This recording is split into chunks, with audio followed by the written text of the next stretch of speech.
우리 하나님 말씀 고린도전서 16장 21절에서 24절까지 우리 4절 교독하겠습니다. 고린도전서 16장 21절에서 24절입니다. 나 바울은 친필로 너희에게 문안하노니 만일 누구든지 주를 사랑하지 아니하거든 저주를 받을지어다. 주께서 임하시느니라. 주 예수 그리스도의 은혜가 너희와 함께하고 나의 사랑이 그리스도 예수의 안에서 너희 무리와 함께할지어다. 아멘. 저희가 고린도전서를 계속해서 보았는데 오늘 마지막 구절을 말씀을 나누고 혹시 시간이 괜찮으면 다음 주쯤에 고린도전서 전반에 대해서 한번 정리하는 시간을 갖도록 하겠습니다. 바울이 고린도 전서를 쓰면서 특별히 그 고린도 교회가 아주 문제가 많은 교회다라는 것을 우리가 말씀을 통해서 확인을 했습니다. 그런 문제가 많은 교회에 바울이 편지 글의 마지막에 어떻게 이야기를 하는가 하면 저주를 말합니다. 이 부분을 우리가 좀 잘 이해를 해야지 됩니다. 저주다라는 것, 저주는 우리가 일반적인 그런 생각에 우리가 어떤 잘못된 일을 했을 때 하나님으로부터 그 죄에 대한 징계로 재앙이나 그런 것들을 받는 것, 그런 의미의 내용들이 저주다라고 할 수 있습니다. 그러니까 너희가 죄를 지으면 하나님께서 벌하실 것이다, 그런 의미로 얘기를 한다면 우리가 일반적으로 생각하는 그런 저주의 의미일 것입니다. 그런데 이 고린도 교회의 사도가 저주에 대해서 마지막에 이렇게 이야기하는 것은 그것과 좀 다른 의미에서 우리가 생각을 하고 이해를 해야지 됩니다. 우리는 일반적으로 교회에 어떤 문제가 있고 내 자신에게 어떤 문제가 있다라는 것에 대해서 탐탁치 않게, 좋지 않게 생각합니다. 여러분, 문제 있는 교회가 좋습니까? 문제 없는 교회가 좋습니까?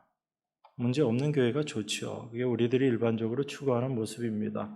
자, 문제 있는 여러분이 좋습니까? 아니면 문제 없는 여러분이 좋습니까? 문제 없는 여러분이 항상 좋다라고 생각합니다. 그렇기 때문에 문제라는 것을 우리는 어떻게 이해를 하는가 하면 이것은 믿음이 없거나 그 믿음이 약해졌기 때문에 문제가 생긴다, 문제가 있다, 그렇게 우리가 바라보는 것입니다.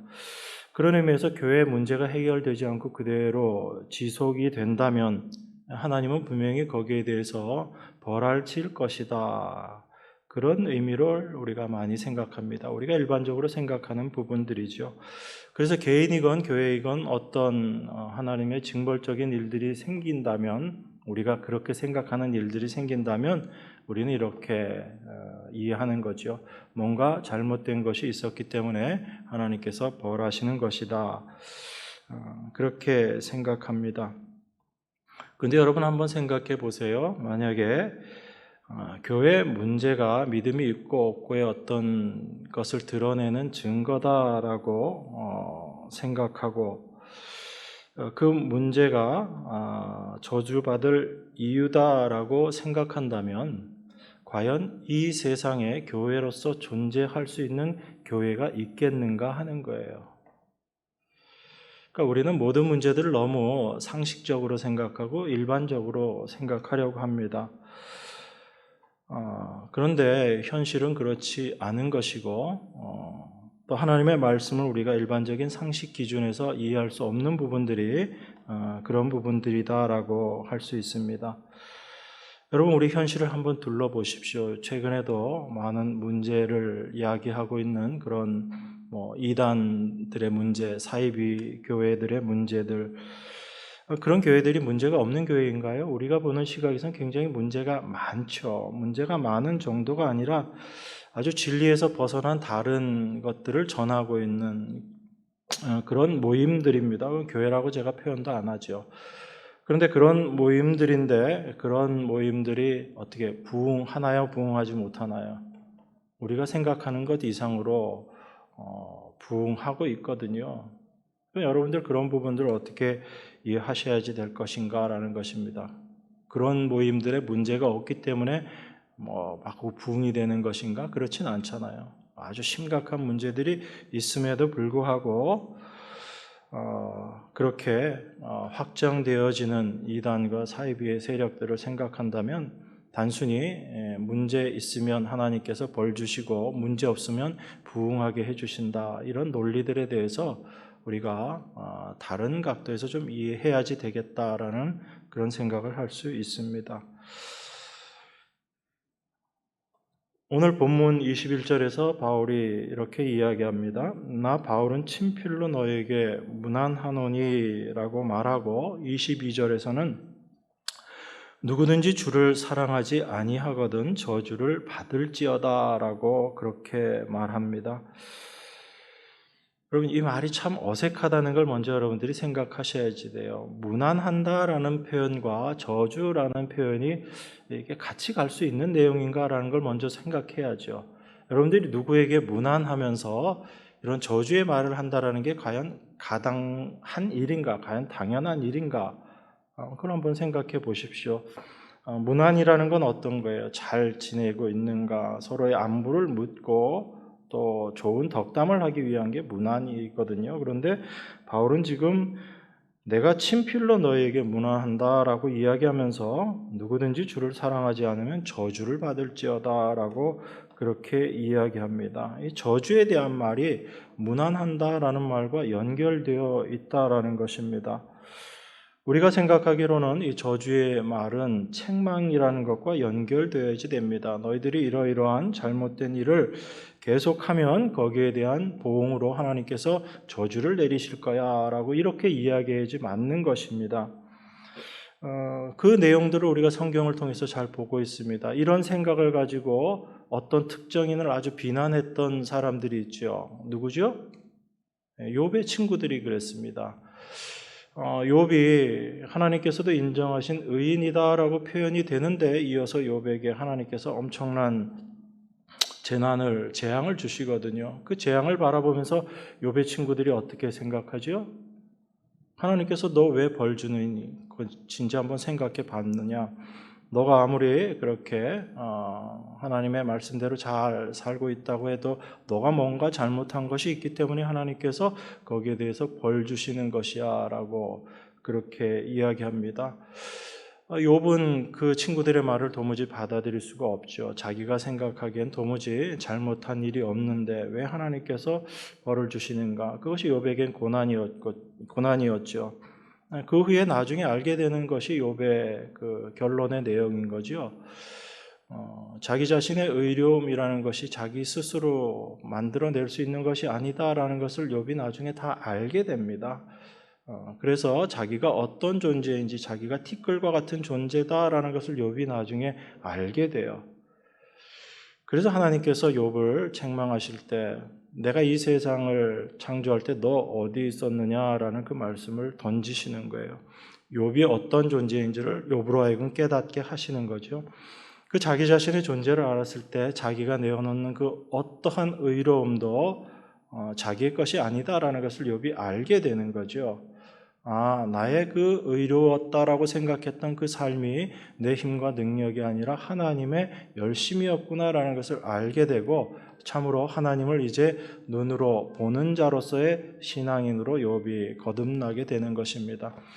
그것을 욥 개인의 어떤 신앙의 성장으로 여러분들이 이해하시기보다는 우리 성도들이 어떠한 것을 올바로 알고 있어야 되는가, 우리 믿음의 모습이 어떠해야 되는가, 우리가 하나님을 어떤 모습으로 올바로 이해해야지 되는가를 우리에게 이야기하고 있는 거죠. 그래서 그 욥의 친구들의 잘못된 생각이 어떤 거였어요? 죄를 지었으니까 벌을 받는다라는 그런 인과율이었거든요. 어떤 조건이 있기 때문에 그 조건이 원인이 되어서 결과가 지어진 것이다. 이것이 세상의 생각이고 세상의 상식이고 이것이 종교라는 것입니다. 근데 기독교는 종교가 아니다라고 이야기하죠. 우리들은 그 의미를 어떤 생각으로 그 표현을 하는지는 모르겠지만 기독교가 종교가 아니다라는 것은 우리 사람들의 생각과 그 상식에서 벗어나 있기 때문에 우리들이 일반적으로 세상이 일반적으로 종교라고 이야기하는 거기에서 벗어나 있는 것이 기독교이다라는 의미예요.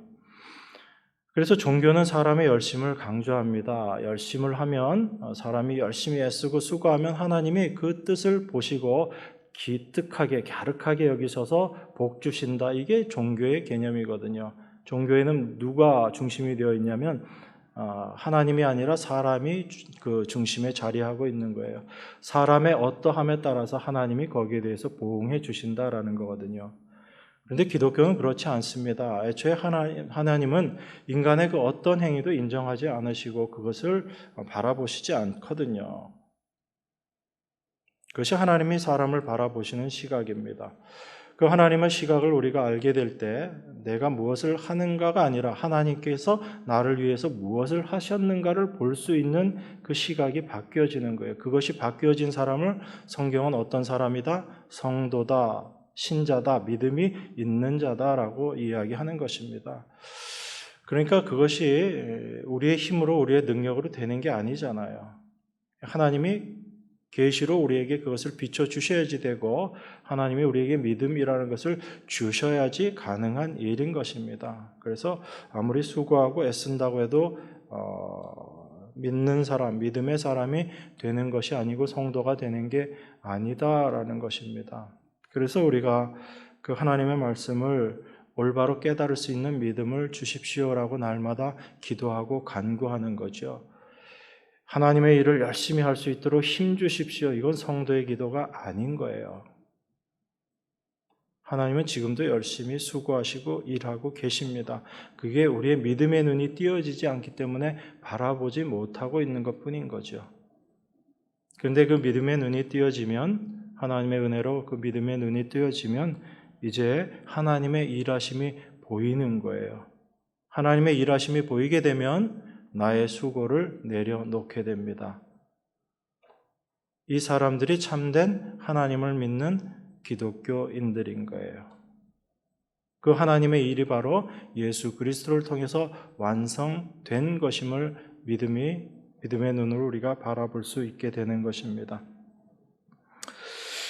자, 그렇게 생각해 볼 때 이 저주에 대한 말이 문안과 연결되어 있다라고 할 때 이것은 고린도 교회를 책망하는 그런 표현은 아니다라는 것을 우리가 생각해 볼 수 있는 거죠. 그러니까 단순히 저주의 말은 고린도 교회가 문제가 많기 때문에 그것을 책망하기 위해서 사도가 이렇게 이야기하는 것은 아니다라는 것을 우리가 알게 됩니다. 또 한편으로 우리가 생각해 볼 수 있는 것이 책망하는 말 앞에 이 죄를 책망하는 죄를 책망하는 그런 표현으로 본다면 그런 책망하는 말 앞에 문안한다는 말을 쓰는 게 합당치 않은 거잖아요. 오히려 그 고린도 교회의 문제들을 지적하고 그것을 책망하면서 그런데 너희들이 그걸 고치지 못하면 너희들 저주받을 거야 이렇게 이야기해야지 되는 게 논리적인 순서도 맞는 것입니다. 그런데 사도는 전혀 논리적이지 않고 자연스럽지 않은 표현을 지금 우리에게 말하고 있다라는 것을 이 말씀을 통해서 확인하셔야지 되는 것입니다. 그런 의미에서 사도는 지금 저주의 이야기를 하면서 그 저주가 우리가 일반적으로 생각하고 있는 그 저주가 아님을 지금 우리에게 이야기하고 싶은 거죠. 자, 바울은 먼저 주를 사랑하지 않으면 저주를 받는다라고 이야기합니다. 이걸 바꿔서 이야기하면 이런 거죠. 저주받지 않으려면 주를 사랑해라라는 이야기죠. 그죠? 주를 사랑하지 않으면 저주받을지어다. 그렇게 얘기했으니까 그럼 저주받지 않기 위해서는 주를 사랑해야지 됩니다. 여기서 우리가 한번 의문을 가져야 되는 거죠. 과연 인간이 주님을 사랑한다라는 것이 가능한가라는 거예요. 저도 그런 표현을 많이 씁니다. 주님, 제가 주님 사랑합니다. 이런 표현 많이 쓰거든요. 여러분도 그런 표현 쓰잖아요. 주님, 제가 주님 사랑합니다. 그렇게 여러분 이야기하잖아요. 그죠? 그런데 정말 우리가 주님을 사랑하는 게 가능한가라는 것, 어떤 게 주를 사랑하는 것입니까? 주님을 위해서 열심을 내고 교회를 위해서 교회 일에 열심을 내는 것, 이게 주님을 사랑하는 것인가? 교회 많은 사람들, 교회 많이 이렇게 퍼져 있는 생각들이 어떤 인간의 행위에서 주님을 사랑하는 그런 연결고리를 찾으려고 합니다. 그러니까 이렇게 하면 이런 것들이 주님을 사랑하는 것이다. 우리 안에 있는 그 마음을 드러낼 수 없기 때문에 겉으로 드러난 어떤 행함들을 가지고 주님을 사랑하는지 안 하는지 우리가 알 수 있다라고 그렇게 이야기합니다. 그런 것처럼 들리는 성경 구절도 있기 때문에 그래요. 야고보서에 보면 행함이 없는 믿음은 죽은 믿음이다, 이런 표현이 있기 때문에 그 말씀의 진의를 우리가 알지 못하면 그냥 행함으로 우리의 믿음을 드러내야지 되는가 보다, 모든 것들을 행위와 연관지어서 생각합니다. 나중에 시간 되면 또 그 부분도 말씀드리겠지만 야고보서의 말씀의 의미가 그것이 아니라는 것은 여러분들에게 제가 사실 여러 번 말씀드렸습니다. 그 믿음이라는 것이 어떤 모습으로 우리를 어떤 위치로 끌고 가는가에 대한 말씀인 것이지, 우리가 한 어떤 행함을 가지고 믿음이 있느니 없느니 그걸 이야기하는 말씀의 구절은 의미는 아니다라는 것입니다. 그래서 우리가 먼저 우리 스스로 인간이라는 존재가 주님을 사랑할 수 있는가, 거기에 대해서 먼저 의문을 가져보셔야지 되는 거예요. 여러분들은 과연 어떻게 주님을 사랑하고 있습니까? 여러분 주님 사랑하고 있습니까? 정말로?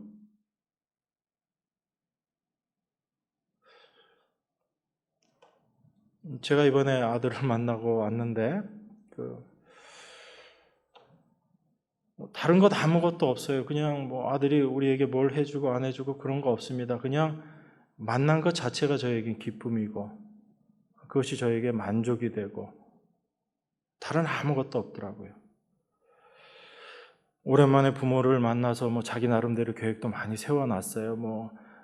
어디 가서 이것도 식사 대접도 하겠고 리스트를 쭉 써놨어요. 그리고 어디를 같이 방문을 하려고 그런 계획들도 써놨는데, 물론 그래서 같이 맛있는 것도 먹고 좋은 곳도 가보고 했지만 그 모든 것들보다 그냥 같이 있는 게 좋더라고요. 여러분, 그게 사랑이거든요. 뭘 하고 안 하고의 문제가 아닌 것입니다. 그냥 그 사랑하는 대상과 함께 있는 것, 그것 자체가 사랑인 거예요. 그러니까 우리가 주님을 사랑한다라고 이야기하는 건 다른 게 아니라 그냥 주님의 존재 자체가 만족이 되는 그런 상태, 그게 주님을 사랑하는 겁니다. 주님이 우리에게 뭘 해주셔서 우리가 주님을 사랑하는 게 아니고, 우리가 주님께 어떤 것을 행함으로 그 행함을 가지고 주님의 사랑을 드러내는 것도 아닌 거죠, 사실은. 그래서 주님을 사랑한다라는 것에는 아무 조건이 없는 겁니다. 아무 조건이 없이 그저 주님이 나와 함께 하시고, 또한 나와 함께 하시는 그 주님이라는 분이 계시고, 그 주님, 그 하나님, 그 예수님이 이 곳에 계시고, 그리고 그 주님이 나와 함께 하시고, 이게 나에게 가장 좋은 것이다라는 것을 알고 깨닫는 그 믿음, 그 믿음만으로 내가 만족할 수 있고 그것으로 감사가 되는 것, 그게 주님을 사랑하는 것이죠. 여러분, 이걸 다른 말로 뭐라고 표현하냐면 이걸 천국이다라고 이야기하는 거예요. 여러분, 천국에 가서 주님 말고 어떤 다른 것들을 혹시 요구하는 게 계세요? 여러분 마음 가운데? 내가 천국 가면 하나님이 나에게 이것도 해주시고 저것도 해주시고 나에게 이런 것도 주시고 저런 것도 주실 거야 라고 여러분들이 혹시 천국을 생각하고 상상하고 계신다면 여러분들이 생각하는 그 천국은 다를 거예요.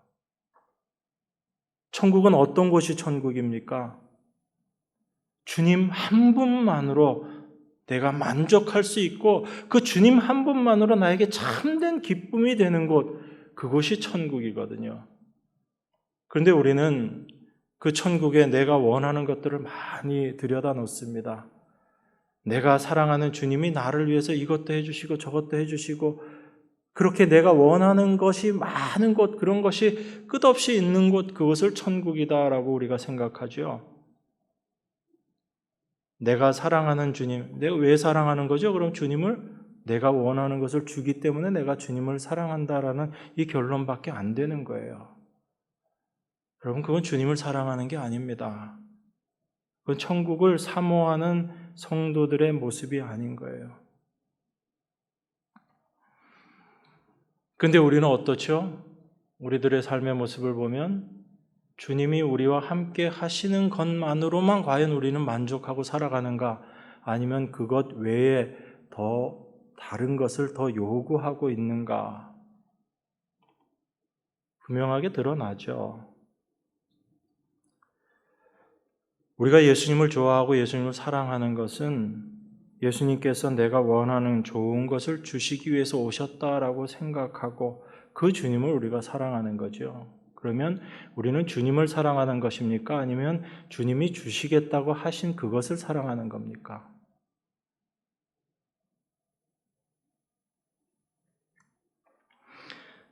그래서 예수님은 늘 우리와 함께 계시고 그 예수님의 계심으로 우리가 만족하지 못하고 우리가 예수님과 함께함 외에 다른 것들을 원하고 있구나라는 것을 어떤 것을 통해서 알게 되는 거예요.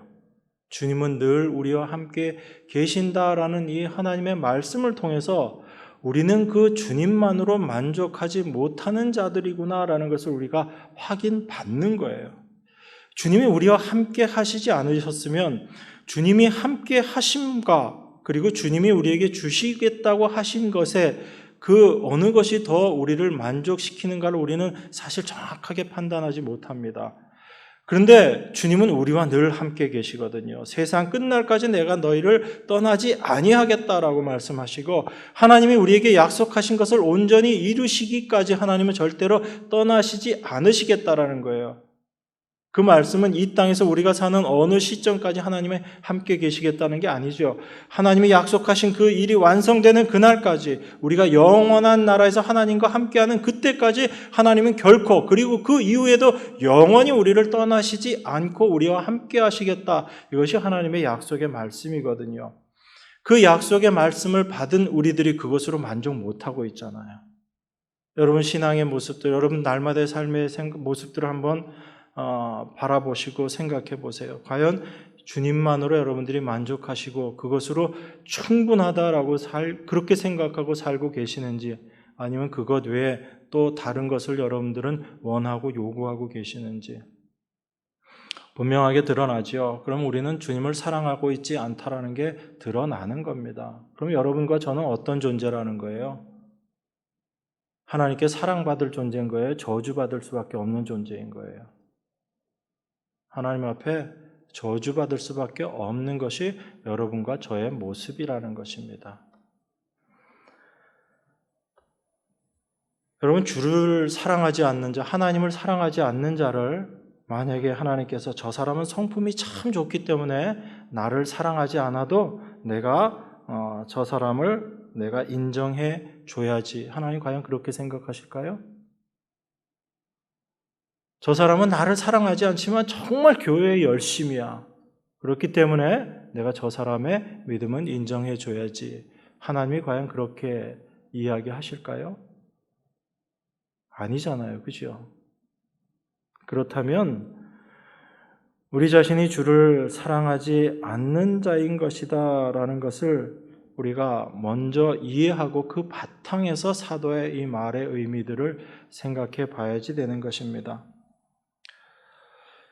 교회를 열심히 하고 선교와 구제를 열심히 하고 이 모든 것들은 주님을 사랑하지 않아도 할 수 있는 일들입니다. 인간의 의지로도 얼마든지 할 수 있는 일들이거든요. 그래서 많은 세상 교회들이 그런 것들을 강조하는 겁니다. 믿음 없이도 인간의 열심으로 할 수 있는 것들, 그런 것들로 결과물을 만들어내고 그 결과물을 가지고 그 사람의 믿음 있다라고 그렇게 인정해 주는 거예요. 열심을 내는 사람도 그것으로 그렇게 인정받기를 원하는 것이고 그 서로의 생각들이 맞기 때문에 열심을 내는 것입니다. 여러분들에게 열심 내지 말라는 의미가 아니라 열심히 나지 않으면 열심 내지 마세요. 억지로 하지 마시고. 그런데 그 상황 속에서 하나님이 어떻게 일하시는가를 여러분들이 발견하시면 됩니다. 그래서 우리가 우리 자신에 대해서 판단하는 것도 마찬가지고 다른 사람에 대해서 평가하고 판단하는 것도 마찬가지입니다. 무엇이 가장 우선되어야지 되는가? 그건 바로 우리 자신이 저주받을 존재다라는 것이 제일 첫 번째 우리 자신과 상대방을 바라보는 시각이 되어야지 되는 거예요. 그렇다고 주변 사람들 보면서 어휴 저 저주의 자식들 이렇게 여러분들 생각하라는 그 의미가 아니라 그 어떤 누구도 하나님 앞에서 하나님의 저주를 피할 수 없는 하나님을 사랑하지 못하는 그런 존재들이구나라는 것을 이해하고 그것으로 먼저 그 사람들을 바라보라는 이야기입니다. 자기 자신을 바라볼 때 인간의 실상이 어떠한 존재인가, 저주받을 수밖에 없는 존재다라는 것을 먼저 이해하고 바라보라는 것입니다. 그것을 이해하고 바라보게 될 때 어떤 성품이나 어떤 행실을 가지고 자기 자신의 죄를 가리려고 하지 않는 그 자리로 나아갈 수 있게 되는 거예요. 아담과 하와가 범죄하고 나서 했던 일이 뭐죠? 무화과 나뭇잎으로 자기의 부끄러운 부분들을 가렸던 겁니다. 열심히 어떤 자기의 행위로 자기의 죄를 가리려고 했던 거죠. 하나님은 그걸 다 무시해 버리시는 겁니다. 벗겨 버리시는 거예요. 그래서 인간의 모든 노력을 내려놓게 하시고 하나님이 어떻게 일하시는지를 보여주신 거죠. 그게 가죽옷을 입혀주신 하나님의 일하심이고 하나님의 열심인 거예요. 그러면 하나님께서 그 가죽옷을 입혀주시기 전에 어떤 일을 하시는 거예요? 무화과 나뭇잎을 다 벗겨버리시는 겁니다. 죄가 죄되게 드러나게 하시는 거예요. 그러시고 나서 그 죄인에게 임하신 하나님의 은혜가 무엇인지를 깨닫게 해주시는 것입니다. 인간의 수고와 노력이 아닌 하나님의 일하심과 하나님의 열심으로 우리를 어떻게 인도하시는가를 보여주시는 거죠. 그것을 아는 자들이 성도다라고 말씀드렸습니다. 사람들이 인간의 틀에서 인간을 해석하게 되면 항상 인간은 가능성 있는 존재로 남게 돼요. 그래서 교회에 어떤 문제가 생겼을 때 늘 하는 해답이 그거잖아요. 회개하고 기도하고 믿음에 굳게 서십시오. 그게 인간에게 가능성을 두고 있는 생각들인 거거든요. 그런 것들이 종교적인 이론일 뿐이다라는 것을 먼저 우리가 생각해야지 됩니다. 사람은 저주라는 단어를 참 싫어하거든요. 저주라는 단어보다 어떤 단어를 좋아해요? 행복이라는 단어를 훨씬 더 좋아합니다. 그래서 그 저주와 행복이라는 것을 서로 이렇게 반대되는 개념으로 그렇게 받아들이거든요. 그래서 저주라는 말이 싫다라는 것입니다. 나는 행복해지고 싶은데 왜 내가 저주의 존재가 되어야지 되는가? 내 자신을 그렇게 인정하고 평가해야지 되는가? 그게 싫은 거죠. 내가 원하는 것은 행복인데 왜 내가 저주라는 그 틀에 갇혀야지 되는가? 그렇게 생각합니다. 이 모든 생각들이 자기 사랑이라는 그 관념에 매여 있는 인간의 죄된 모습인 것 뿐인 거예요. 그래서 인간은 하나님을 사랑하지 못하고 자기 자신을 사랑하는 존재다라는 것이 이 하나님 말씀을 통해서 우리에게 확인되어지는 거예요. 오히려 사도가 고린도 교회 문제들을 쭉 이야기하면서 너희가 그 문제들을 다 고치고 정말 형제간에 서로 사랑하는 그런 아름다운 교회로 거듭나면 하나님이 너희들을 저주하지 않고 복 주실 것이야 라고 그렇게 이야기했다면 우리는 다른 각도로 성경을 보게 되겠죠. 그런데 사도는 그렇게 이야기하고 있지 않다라는 것입니다. 오히려 사도는 우리 주님 사랑하지 않으면 저주 받을지어다라는 이 말씀을 통해서 우리의 현주소가 어디인지를 보여주고 있는 거예요. 우리가 과연 어떤 위치에 있는가 그것을 우리에게 보여주고 있는 것입니다.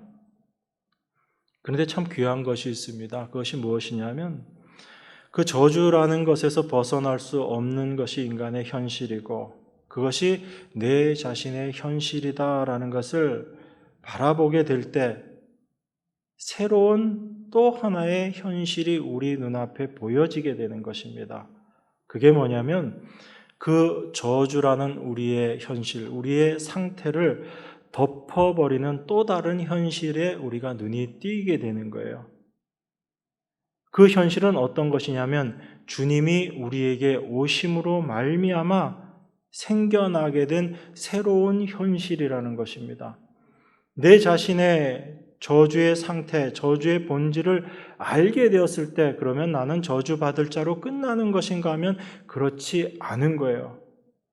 내 위치를 확인하게 되었을 때 그러한 저주의 본질, 저주의 상태에 있는 나를 덮어버리는 또 다른 현실을 우리가 발견하게 됩니다. 그게 바로 주님이 오셔서 만들어 놓은 새로운 현실, 그 현실에 눈을 뜬 사람들을 우리가 믿음의 사람이다라고 그렇게 이야기합니다. 그래서 교회 사람들, 교회, 성도, 이 사람들은 이 세상을 살아가지만 이 세상과 다른 현실을 살아가는 사람들이다라는 것을 이야기하는 거죠.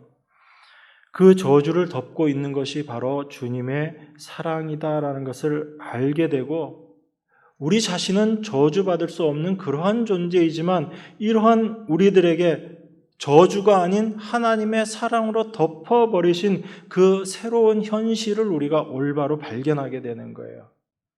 그렇기 때문에 우리가 하나님의 사랑을 올바로 이해하기 위해서는 우리 자신의 현실이 어떠한지, 우리의 본질이 어떠한지를 먼저 깨닫는 것이 앞서 가야지 된다라는 것입니다. 그것을 알게 될 때 그러한 저주의 본질인 우리를 덮어주신 하나님의 사랑이 무엇인지를 알게 되고 그 하나님의 사랑이라는 새로운 현실을 살아가고 있는 우리 자신들을 발견하게 되는 것입니다.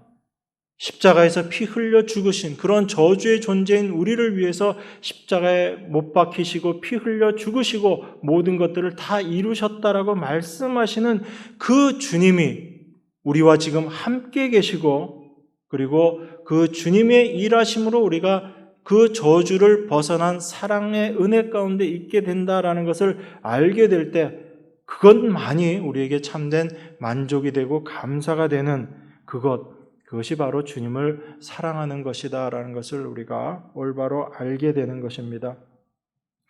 그렇기 때문에 고린도 교회의 문제는 어떤 거였어요? 사실은 그들이 열심히 부족한 것도 아니었고 그들의 수고가 부족했던 것도 아니라 참된 새로운 현실이 무엇인지를 알지 못했기 때문에 그것과 동떨어진 삶의 모습을 계산히 드러내고 있었던 거죠. 그래서 자기 자신의 열심을 이야기하고 남보다 뛰어난 자기 자신을 이야기하고 내 믿음이 나는 이러한 위치에 있기 때문에 내 믿음이 더 좋고 나는 누구에게 속하고 있었기 때문에 내 믿음이 더 좋은 자다라는 모습으로 교회 안에서 분쟁이 있었고 많은 어려움과 문제들이 있었다라는 것입니다. 그 고린도 교회의 모든 문제들을 통해서 사도가 지금 이야기하는 것이 어떤 것이냐면 그러한 너희들의 본질이 어떠한지를 알고 있는가?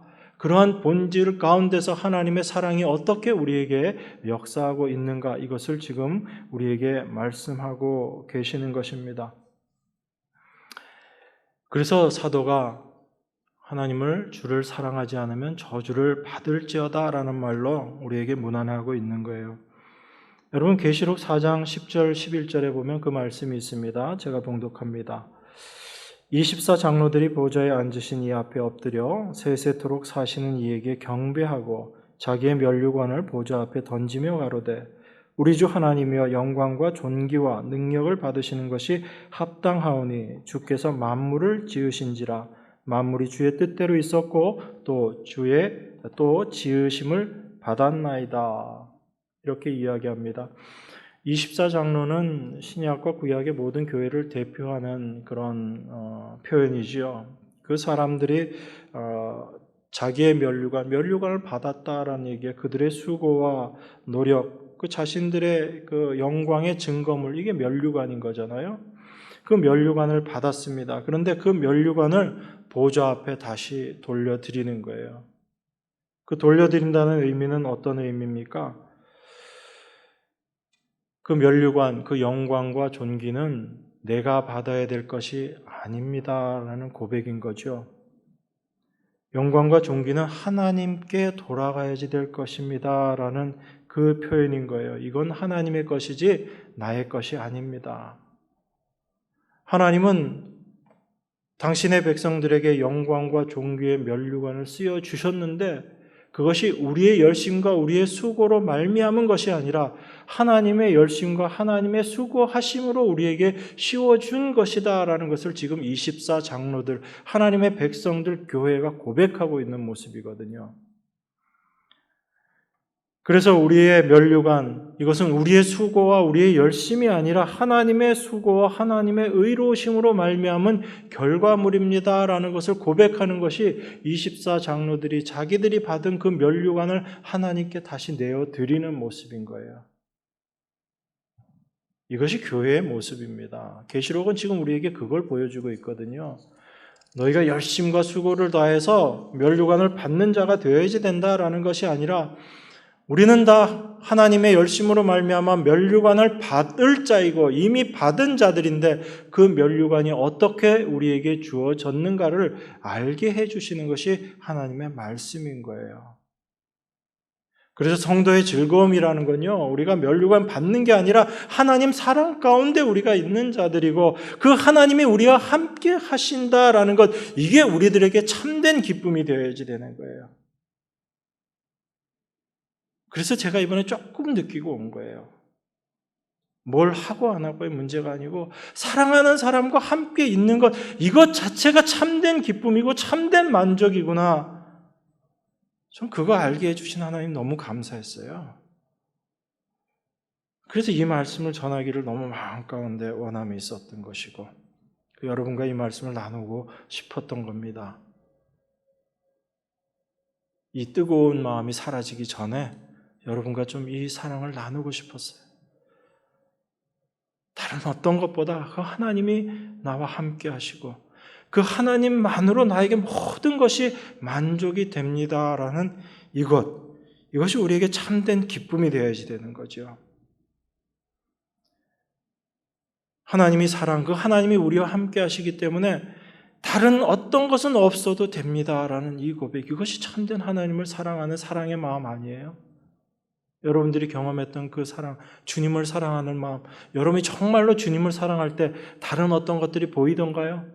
주님이 나에게 이것 주셔서 감사하고 그래서 저 주님 사랑해요. 이거 아니었잖아요. 여러분들이 경험했던 그 주님은 어떤 주님이었어요? 그냥 그 주님이 나를 사랑하시고 나와 함께 계시고 그것만으로 나에게 너무나 기쁨이 되고 만족이 됩니다. 이 고백이 여러분 가운데 있었잖아요. 그런데 왜 자꾸 그 주님 외에 다른 것들을 향하는 여러분 자신을 용납하시고 그 모습 속에서 우리의 잘못된 것들을 발견하지 못하는가라는 겁니다. 왜 주님 외에 다른 것들에 우리의 마음이 자꾸 그렇게 가요? 어디에서 시작하지 못하기 때문에 그렇습니까? 우리가 저주의 존재다라는 것에서 시작하지 못하기 때문에 자꾸 그 주님의 사랑에서 벗어나는 거예요. 난 이제 저주받을 자가 아니야 라는 거기서 여러분들은 자꾸 시작하는 거예요. 성도는 그 삶이 아닙니다. 내 본질이 어떠한지를 먼저 알고 거기서 우리는 시작하는 거예요. 그랬을 때 하나님의 사랑이 진정 사랑으로 날마다 매 순간순간 새롭게 다가오는 겁니다. 그렇지 않으면 우리는 우리 자신의 행함만을 자꾸 바라보게 돼요. 에베소서 1장 5절에서 7절 우리 같이 한 목소리로 봉독하겠습니다. 성경 좀 띄워주시고요. 에베소서 1장 5절에서 7절입니다. 다 같이 봉독합니다. 그 기쁘신 뜻대로 우리를 예정하사 예수 그리스도로 말미암아 자기의 아들들이 되게 하셨으니 이는 그의 사랑하시는 자 안에서 우리에게 거저 주시는 바 그의 은혜의 영광을 찬미하게 하려는 것이라. 우리가 그리스도 안에서 그의 은혜의 풍성함을 따라 그의 피로 말미암아 구속 곧 죄 사함을 받았으니 이렇게 이야기합니다. 우리가 하나님의 은혜의 영광 찬송하려면 내가 하나님의 거저 주신 은혜로 존재하는 자이구나라는 것을 분명히 알아야지 돼요. 그 하나님의 거저 주신 은혜, 그것이 뭐지요? 예수 그리스도의 피로 말미암아 우리에게 허락하신 죄 사함이라는 것입니다. 우리를 죄에서 벗어난 존재로 만들어 주신 거예요. 거기에 여러분 뭔가 더 하려고 하지 마십시오. 하나님이 주신 은혜만으로 만족하십시오. 그 죄 사함을 받았다라는 것이 이미 우리를 하나님께서 거룩한 존재로 만드셨다, 거룩한 위치로 우리를 옮겨 놓으셨다라는 이야기예요.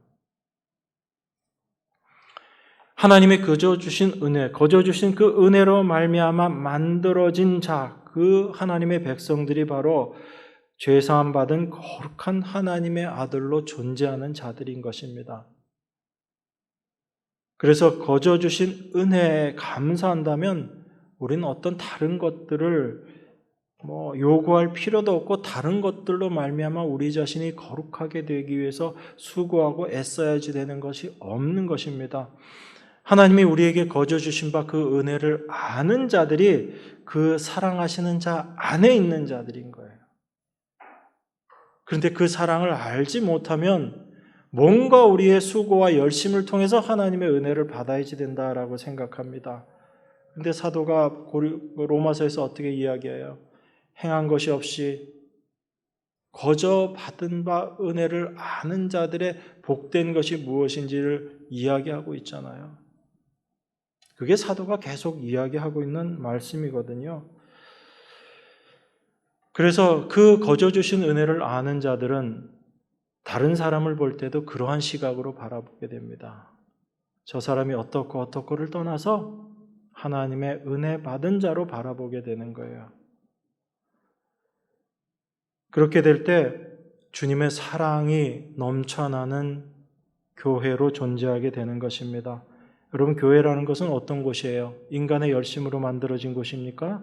아니지요. 주님의 사랑으로 만들어진 관계, 이곳이 바로 교회입니다. 인간의 사랑은 거기에 절대로 더할 수가 없어요. 오히려 인간의 사랑이 더해지면, 인간의 열심이 더해지고 인간의 수고가 더해지면 하나님의 사랑이 오히려 망쳐지는 거예요.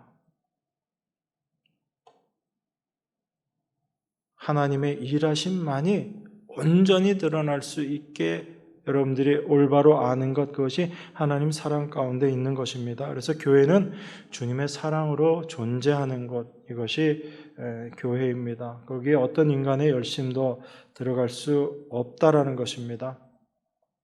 그런 의미에서 바울은 지금 우리에게 인간의 본질로 돌아가서 새롭게 시작하라라고 이야기합니다. 이게 바로 주를 사랑하지 않으면 저주를 받을지어다라는 그 말씀의 의미인 거예요. 너희들 주님 사랑하지 않으면 저주 받을 거야? 책망의 말이 아니라 인간의 본질이 어떠한지를 알게 될 때 거기서 너희들이 시작을 한다면 주님의 사랑이 무엇인지를 아는 자가 되고 그것을 아는 자들이 참 주님을 사랑하는 자들이다라는 것을 우리에게 이야기합니다.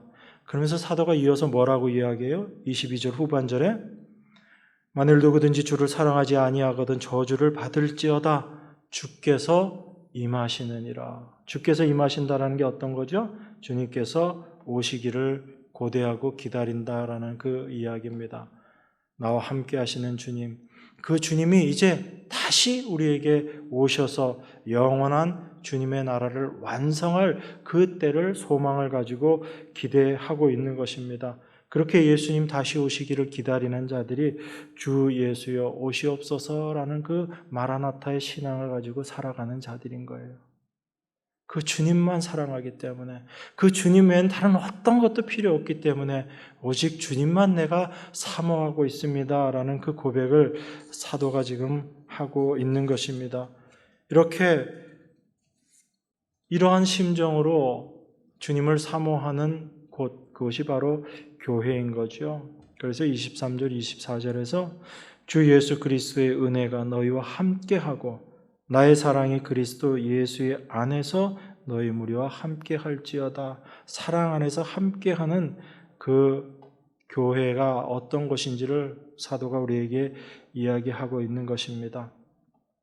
사도의 이 말은 바로 인간은 저주받을 존재이다라는 것에서 시작해야지 된다라는 것입니다. 이 동일한 고백을 사도가 이미 다른 곳에서 하고 있거든요. 여러분 디모데전서 1장 15절 16절 한번 보겠습니다. 마지막으로 이 말씀 보고 말씀 마치도록 하겠습니다. 디모데전서 1장 15절 16절 다 같이 한 목소리로 봉독하겠습니다. mit보다 모든 사람이 받을 만한 이 말이여 그리스도 예수께서 죄인을 구원하시려고 세상에 임하셨다 하였도다. 죄인 중에 내가 괴순이라. 그러나 내가 긍휼을 입은 까닭은 예수 그리스도께서 내게 먼저 일절 오래 참으심을 보이사 후에 주를 믿어 영생 얻는 자들에게 본이 되게 하려 하심이라. 사도는 자기 자신이 어떠한 자인지를 철저하게 깨닫고 거기에서 시작합니다. 자기 자신이 저주받을 존재다라는 것을 예수 그리스도의 사랑이 아니었으면 절대로 존재할 수 없었던 그런 자다라는 것. 더 나아가서 자기 자신은 예수 그리스도의 사랑도 받을 수 없는 그런 자다라는 것을 고백하는 것입니다. 그런데 그 주님의 은혜가 나에게 임하심으로 말미암아 이런 나를 구원하셔서 하나님의 열심, 하나님의 수고하심을 자기 자신을 바울을 통해서 하나님께서 드러내셨다라는 것입니다. 그래서 나중에 주를 믿는 자들에게 자기 자신을 본으로 삼으셨다. 이 본 삼으셨다는 얘기는 사도가 주님 은혜 받아서 열심히 일했기 때문에 앞으로 주를 믿는 자들은 그렇게 본을 받아서 열심히 일하라 그 얘기가 아니잖아요. 내가 죄인 중에 괴수다라는 이 고백을 통해서 하나님의 사랑이 어떻게 드러나는가를 우리에게 본으로 보여준 하나님께서 사도를 그 본으로 사용하신 거예요. 나는 도저히 하나님의 사랑을 받을 수도 없는 존재였는데 이런 나를 하나님이 사랑하셨다. 이제 너희들도 너희 자신을 바라볼 때 그 모습으로 바라보고 그 하나님을 올바로 알게 되는 것, 이것이 참된 믿음 가운데 있는 성도다라는 것을 우리에게 보여주고 있는 것입니다. 그래서 교회는 오직 무엇만을 이야기하는 곳이 교회인 거예요? 이러한 사랑의 관계로 함께하면서 그 보고 싶은 대상이신 예수님에 대해서만 이야기하는 것이 교회예요. 예수님 외에 우리가 이야기하고 우리가 알아야 될 것이 뭐가 있습니까? 아무것도 없는 거예요. 그런데 그 예수님을 알지 못하기 때문에 다른 쓸데없는 것들을 자꾸 이야기하고 다른 것들을 자꾸 내어놓게 되는 거죠. 교회는 예수 그리스도 한 분만으로 충분합니다. 그것을 아는 자들이 성도이기 때문에 성도는 누구에 대해서 더 알려고 원하는 거예요. 주님을 더 알기를 원하고 그 주님만을 이야기하기를 원하고 그 주님만을 나누는 것이 참된 교회입니다. 저희 교회가 이 은혜 가운데 늘 풍성하기를 원해요. 이 사랑이 넘쳐나는 교회, 이것이 참된 하나님의 은혜 가운데 있는 교회인 줄 믿습니다. 하나님이 우리에게 이 사랑을 주셨어요. 이 사랑을 받은 자들이 주를 사랑하는 자들입니다. 여러분의 수고와 열심이 아닌 하나님의 열심으로 여러분들을 주를 사랑하게끔 인도하시는 거예요. 여러분 주를 사랑하시죠? 그 주님만 사랑하시고 주님 은혜 안에 거하시는 여러분 모두가 되시기를 주님의 이름으로 축원합니다. 기도하겠습니다. 하나님 감사합니다. 우리의 모습이 어떠한지를 깨닫게 하시고 우리의 본질이 어떠한지를 깨닫게 하심으로 그러한 우리 가운데 쏟아부어 주신 하나님의 은혜와 사랑이 무엇인지를 알게 하시며 그 사랑 가운데 거함이 무엇인지를 알게 하심을 감사드립니다.